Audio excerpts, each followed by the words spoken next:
اعوذ باللہ من الشیطان الرجیم بسم اللہ الرحمن الرحیم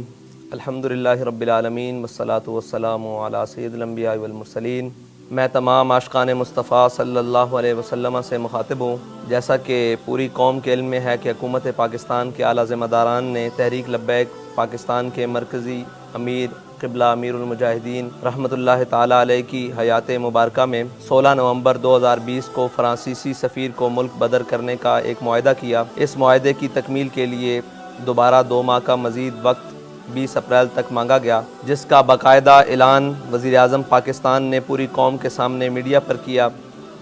یہ معاہدہ خالصتاً حضور صلی اللہ علیہ وسلم کی عزت و ناموس کے لیے ہے۔ تحریک لبیک یا رسول اللہ پاکستان کی مرکزی مجلس شورا نے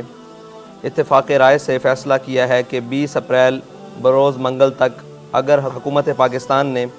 اس معاہدے پر عمل درآمد نہ کیا تو رات 12:01 پر قبلہ امیر المجاہدین کے مزار اقدس سے ناموس رسالت صلی اللہ علیہ وسلم مارچ کا آغاز کیا جائے گا۔ لہٰذا اہلیان پاکستان تمام تر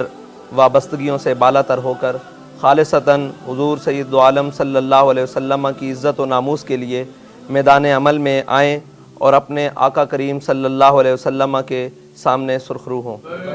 لبیک لبیک رسول اللہ، لبیک لبیک لبیک یا رسول اللہ، زندہ آباد زندہ آباد زندہ آباد زندہ فاقتلوہ